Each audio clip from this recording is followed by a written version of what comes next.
Welcome to learn English everyday YouTube channel. Tamil உச்சரிப்புகளை வச்சு ஆங்கிலம் வாசிக்க முடியுமா அப்படின்னா கண்டிப்பா நம்மளால முடியும். அதற்கான வீடியோஸை தான் நான் ரெகுலரா உங்களுக்கு ஷேர் பண்ணிட்டு இருக்கேன். தமிழ்ல இருக்கக்கூடிய எழுத்துக்களோட உச்சரிப்புக்கு என்ன மாதிரி இங்கிலீஷ்ல உச்சரிப்புகள் இருக்கு, எந்தெந்த எழுத்துக்களுக்கு அந்த மாதிரி உச்சரிப்பு வரும், அண்ட் வார்த்தைகளை நீங்க எப்படி எழுத்து கூட்டி படிக்கிறது, இது எல்லாத்தையுமே தொடர்ச்சியா நம்ம ரொம்ப சிம்பிளா ஈஸியா கத்துக்கிட்டு இருக்கோம். இதுக்கு முன்னாடி இருந்த வீடியோஸை நீங்க பார்க்கலன்னா கண்டிப்பா பாருங்க. உங்களுக்கு கண்டிப்பா ஒரு ஐடியா கிடைக்கும். ஏன்னா நான் படிச்சது ரொம்ப கம்மி தான். இல்ல நான் தமிழ் மீடியத்துல தான் படிச்சேன். அதனால இப்போ காலேஜ் போனதுக்கு அப்புறமா இங்கிலீஷ் ரீடிங் பண்றதுக்கு ரொம்பவே கஷ்டப்படுறேன். ஏன்னா நீங்க இங்கிலீஷ்ல தான் இங்கிலீஷ் மீடியம் தான் படிக்கிறீங்க காலேஜ்ல அப்படின்னா, எக்ஸாம்ஸ்ல இருந்து உங்களோட தியரிஸ்ல இருந்து எல்லாமே இங்கிலீஷ்ல தான் இருக்கும். நம்ம பேசுறதுக்கு இங்கிலீஷ் கத்துக்கணும் அப்படின்றத தாண்டி நம்ம படிக்கிறதுக்கு எக்ஸாம் எழுதுறதுக்கெல்லாம் நம்மளுக்கு ஃப்ளூவெண்டா வரணும்னா கண்டிப்பா இங்கிலீஷ் கத்துக்கணும் இல்லையா? ஸோ அதனால ரீடிங்ல ட்ரபிள் இருக்கவங்க கவலைப்படாம நம்ம சேனலை சப்ஸ்கிரைப் பண்ணிட்டு நிறைய வீடியோஸ் நம்ம ஷேர் பண்ணியிருக்கோம். ஒவ்வொரு வீடியோஸா ஒவ்வொரு நாளும் நீங்க பார்த்து கத்துக்கிட்டாலே உங்களால சிம்பிளா இங்கிலீஷ் ரீடிங் இம்ப்ரூவ் பண்ண முடியும். இன்னைக்கு என்ன உச்சரிப்பு நம்ம பார்க்க போறோம் அப்படின்னா, இத்து அப்படிங்கிற உச்சரிப்பு தான் பார்க்க போறோம். இந்த இத்து அப்படிங்கிற உச்சரிப்பு இங்கிலீஷ்ல எந்த எழுத்துகளுக்கு உச்சரிப்பு வருது அண்ட் வார்த்தைகளை நம்ம எப்படி படிக்கணும், ஸோ வாங்க டீட்டெயிலா கத்துக்கலாம். இத்து அப்படிங்கிற உச்சரிப்பு டீயும் ஹெச்சும் சேர்ந்து வரக்கூடிய இடத்துல நம்ம இத்து அப்படின்ற சவுண்ட் கொடுப்போம். இது தமிழ்ல நம்ம இத் அப்படின்னு சொல்றோம் இல்லையா, சேம் அதே மாதிரி தான் இங்கிலீஷ்லயும் இத் அப்படின்ற சவுண்ட் வருது. இங்கிலீஷ்ல 2 கான்சனன்ட் சேர்ந்து ஒரு சவுண்ட் வரும். அதே மாதிரி 2 வவல் சேர்ந்து ஒரு சவுண்ட் வரக்கூடியது நம்ம ஆல்ரெடி நிறைய லெசன்ஸ்ல பார்த்துருக்கோம். ஓகேங்களா? ஸோ இங்க இந்த டீயும் ஹெச்சும் சேர்ந்து உங்களுக்கு இந்த 2 கான்சனன்ட்டுக்கும் சேர்த்தே ஒரே ஒரு சவுண்டு தான் நீங்க கொடுக்கணும். அந்த சவுண்டு தான் இத்து அப்படிங்கிற சவுண்டு. இப்போ இந்த டிஹெச் அப்படிங்கிறது ஒரு வார்த்தையோட ஸ்டார்டிங்ல வருது.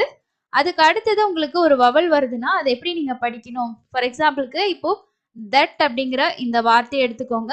ஸோ இந்த டிஹெச்ஏடி தட், இது டிஹெச் ஸ்டார்டிங்ல வருது இல்லையா, அதுக்கு அடுத்தது பாருங்க ஒரு வவல் வருது. ஸோ இதை எப்படி படிக்கணும்னா இத், ஏ, தே, it, that, at, that. Okay, அப்போ இந்த இத்துன்ற சவுண்டையும் இந்த ஏயோட சவுண்டையும் நம்ம உயிர்மை எழுத்தா உயிர்மை உச்சரிப்பா மாத்திக்கணும். டீயோட சவுண்டு அப்படியே நமக்கு வரும். ஸோ இதுதான் கான்செப்ட். இதுவே நமக்கு ஒரு வார்த்தையில இந்த டிஹெச் அப்படிங்கிறது லாஸ்ட்ல வருது அப்படின்னா நம்ம என்ன பண்ணணும்னா டிஹெச்சோட சவுண்டை மட்டும் இத்துன்ற சவுண்டோட நம்ம முடிச்சிடணும்.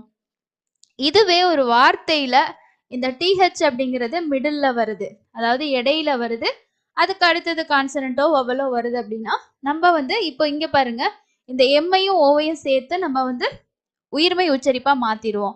அதே மாதிரி இந்த டிஹெச்சுக்கு அப்புறம் பாருங்க ஒரு ஈங்கிற ஒரு உயிரெழுத்து வந்திருக்கு.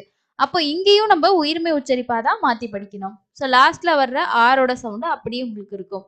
ஸோ இந்த 3 விஷயத்தையும் நீங்க ஞாபகம் வச்சுக்கோங்க. ஸோ எந்த பிளேஸ்ல வருது, அதுக்கு அடுத்தது வவல் வருதா அப்படின்றத பாருங்க.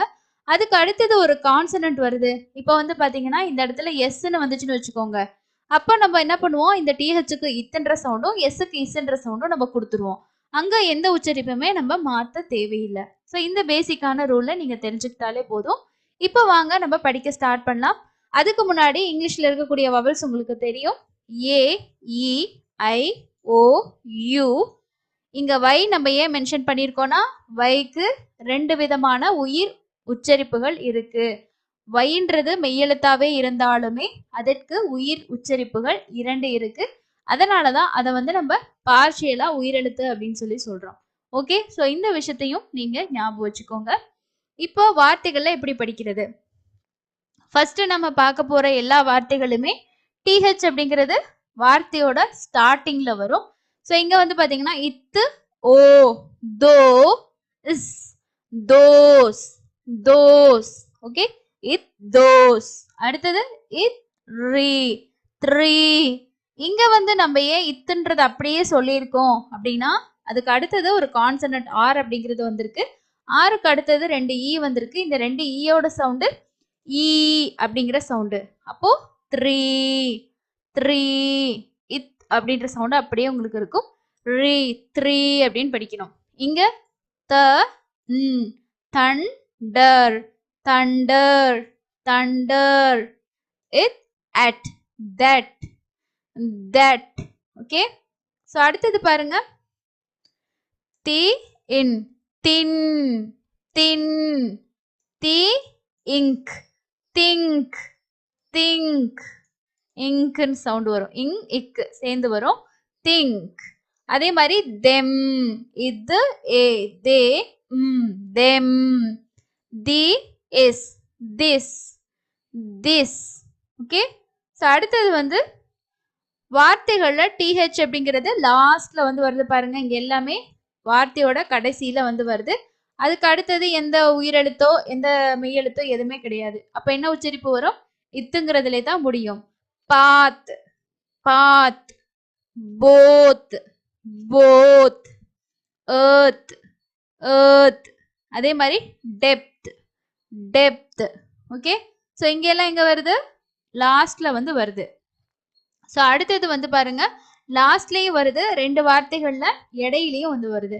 ஸோ நான் இடையில வரும்போது நான் உங்களுக்கு சொல்லியிருக்கேன் இல்லையா, இந்த டிஹெச்சுக்கு அப்புறம் உயிரெழுத்து இருக்கா மெய்யெழுத்து இருக்கான்னு நீங்க செக் பண்ணிக்கோங்க. அதாவது வவல்ஸ் இருக்கா கான்சனண்டா. இங்கேயும் வவல்ஸ் தான் இருக்கு, இங்கேயும் வவல்ஸ் தான் இருக்கு. அப்போ இது தன்ற சவுண்ட்ல வரும், இதுவும் தன்ற சவுண்ட். அப்போ mother mother, feather feather, teeth with teeth with. Okay. So இப்போ உங்களுக்கு இந்த இத்துன்ற சவுண்டு இங்கிலீஷ்ல எந்த எழுத்துக்கள் சேர்ந்து வரும்போது வருது அப்படின்னு தெரிஞ்சிருக்கும். அது ஃபர்ஸ்ட் விஷயம். டிஹெச் அப்படிங்கிறதுக்கு என்ன சவுண்டு? இத் அப்படிங்கிற சவுண்டு கொடுக்கணும். ரெண்டாவது விஷயம் நம்ம பார்த்தது என்ன அப்படின்னா, இதை படிக்கிறதுக்கான மெத்தடு. ஃபர்ஸ்ட்ல வந்து ஒரு வார்த்தையில ஸ்டார்டிங்ல வந்துச்சுன்னா அதுக்கு அடுத்தது உங்களுக்கு வவல் வருதுன்னா இந்த இத்து சவுண்டையும் அந்த வவலோட சவுண்டையும் சேர்த்து படிக்கணும். இதுவே வந்து வார்த்தையில ஸ்டார்டிங்ல வருது ஆனா அதுக்கு அடுத்தது கான்சனன்ட் எழுத்தா வருது அப்படின்னா இத்துங்கிற சவுண்டு அப்படியே உங்களுக்கு இருக்கும். இதுவே வந்து ஒரு வேர்டுல ஒரு மிடில்ல வந்து வருது, அதுக்கு அடுத்தது ஒரு வவல் எழுத்து வருது அப்படின்னா அங்கேயும் நம்ம ஃபர்ஸ்ட்ல பார்த்த அதே மாதிரி தான் படிக்கணும். ஓகே.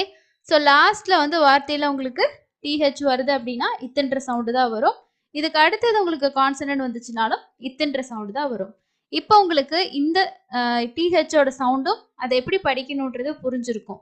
அதுக்கு அடுத்தது வந்து நீங்க வார்த்தைகளை சிம்பிளா படிக்க ஸ்டார்ட் பண்ணிடலாம். ஸோ இவ்வளோதான் விஷயம். ஓகேங்களா. ஸோ இப்போ நான் வந்து உங்களுக்கு சொல்லும்போது இந்த இத்துன்ற சவுண்டு நான் இப்போ உங்களுக்கு சொல்லியிருப்பேன். ஆனால் ஐயோட சவுண்டு ஈயோட சவுண்டு இதெல்லாம் நானா சொல்லுவேன் பார்த்தீங்களா. அப்போ உங்களுக்கு ஐக்கு வந்து என்ன சவுண்டெல்லாம் இருக்கு, ஏக்கு வந்து என்னென்ன சவுண்டெல்லாம் இருக்கு, மற்ற எழுத்துக்களுக்கு என்னென்ன சவுண்ட் அப்படின்றது கன்ஃபியூஷன் இருந்துச்சுன்னா நம்ம வந்து 30 டேஸ்க்கான இங்கிலீஷ் ரீடிங்கோட லெசன்ஸ் வந்து ஷேர் பண்ணியிருக்கோம்.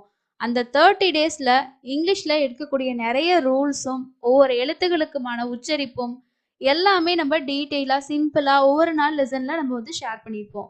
அப்போ உங்களுக்கு இந்த கன்ஃபியூஷன் இருந்துச்சுன்னா அதையும் நீங்கள் பார்க்கும்போது இது வந்து உங்களுக்கு இன்னும் அட்வான்ஸான ஒரு விஷயமா இருக்கும். ஓகே. ஸோ நீங்கள் பேசிக்காக ரீடிங் தெரிஞ்சாலே நீங்கள் ஓரளவுக்கு ப்ராக்டிஸ் பண்ணுங்கள். நிறைய விஷயம் லேர்ன் பண்ணிவிட்டு அதை நிறைய வந்து ரீடிங் வந்து ப்ராக்டிஸ் பண்ணுங்கள். எடுத்ததும் பெரிய பெரிய புக்ஸ் வந்து படிக்க போகாமல் சிம்பிளா இருக்கக்கூடிய வார்த்தைகளை ரீடிங் பண்ணி ஸ்டார்ட் பண்ணுங்க. அப்பதான் உங்களால ஒரு கான்ஃபிடன்ஸோட இங்கிலீஷ் ரீடிங் வந்து பண்ண முடியும். விஷயம்